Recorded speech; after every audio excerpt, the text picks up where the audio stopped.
Hello everyone, I'm Mercury. I've been living in London for the past 10 years, working in the hospitality industry, and today I'm going to teach you what are some of the most frequent mistakes people make when visiting London and how to avoid them. Let's get started. Coming here without an electronic travel authorization. If you are coming from countries which are not required to have a visa, you still need to apply for one. You can do that very simply on gov.uk, link down below. It costs around £16 per person and you can receive it by email. Another one would be bringing too much cash. Look, London is a modern city, everything can be done digitally. You do not need cash almost at all, if I'm completely honest with you. Still onto the cash subject, if you are coming from the United States, Canada, Australia, Mexico, when you change money in your country, you still receive paper notes, which are not valid anymore over here, and you can only change them in Bank of England. And obviously, there's only one in the entire city. In the past few years, UK transitioned from using paper money to plastic. So, when you exchange money, if you receive old notes, paper notes, ask for an exchange, please. Only plastic ones. On to the next one, black cabs versus Uber. Now, it's not a secret that black cabs tend to be more expensive compared with the alternatives, but you need to understand what you pay for when you get a black cab. An Uber driver's main job and interest is to take you from point A to point B and be done.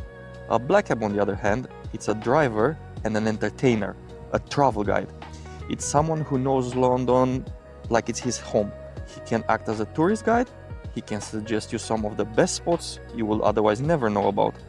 To summarize this, if you are on a budget, try to avoid black cabs. If you want the full experience, absolutely go for one. Another one would be not bringing adapters.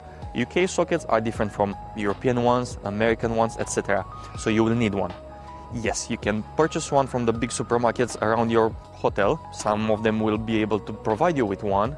Never, and I repeat, never buy one from the airport. They are extremely expensive. Another one, especially from the American guests, would be knowing when to tip or if you should tip. In London, when you go to restaurants and bars and you pay at the end, typically you will see service charge at the end. That is the tip which goes to the restaurant and gets split between the workers. Obviously, if you like the service of the person, you can sneak some extra cash into their hands. Talking from experience, that will make their day. For other things like taxis, bellboys, concierges, receptionists, tipping is not necessarily expected, but it's welcome. Right on to the next one, visiting Buckingham Palace. So, for those of you who want to visit this palace, it's important to remember it's open for public only from July until September. For 2026, that will be 9th of July to 27th of September. If you come outside of those dates, you can still visit, but only from outside. But worry not, there's a very nice alternative called Kensington Palace, which is the official residency of Princess Diana in London. Another one would be watching the changing of the guards, which takes place Monday, Wednesday, Friday, and Sunday at 11 a.m. However, sometimes the timing can change or the parade can be cancelled completely. Make sure you check the day before, either on the official website, check the link down below, or with the concierge at your hotel to make sure everything is okay. Another common question I would get regarding this, it's how early should I go there? And look, that's kind of hard to answer, but to put it simply, the earlier, the better. It's a free event, which is already unusual for London, so obviously, the earlier you go, the higher the chances to get a good spot. And the next one is not being careful with your belongings and phone. Look, big city, many people, and not all of them are nice, okay? Petty theft is a known problem in London, so always pay attention to your belongings. For example, when you are taking pictures and videos, especially in the center of the city, hold your phone firmly with both hands so it cannot be snatched. Be mindful of pickpocketers.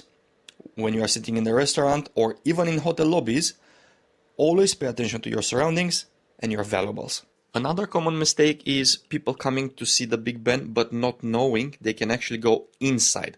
The name of the tower, it's Elizabeth Tower, and you can purchase the tickets online. See the link down below. It costs £35 per person, and tickets are sold the second Wednesday of every month at 10 a.m. UK time, 3 months in advance. Next, not booking tickets for Sky Gardens. Yes, the ticket is free, but you still need one. As everything else free in London, the competition is fierce. Tickets become unavailable quickly since people book them months in advance. If you want to visit Sky Gardens, make sure you have your ticket booked prior to your arrival here. Or if you have a confirmed booking at one of Sky Gardens bar and restaurants, you can enjoy the panoramic view, often with priority entry, without needing to book the free ticket. Since we talked about booking tickets in advance, Sky Gardens is not the only one you should be worried about. Besides museums, which are free, every other attraction in London requires a paid ticket. So, with over 21 million people visiting each year, it's not unusual that people arrive here just to find out that everything has been sold out already. My advice to you, check before, book a couple of attractions you really want to see, just to make sure that you are on the safer side. And this brings us to the end of today's video. Thank you very much for watching, everyone. Don't forget to like and subscribe if you would like to see more, and let me know in the comments down below if you learned something new. Until next time.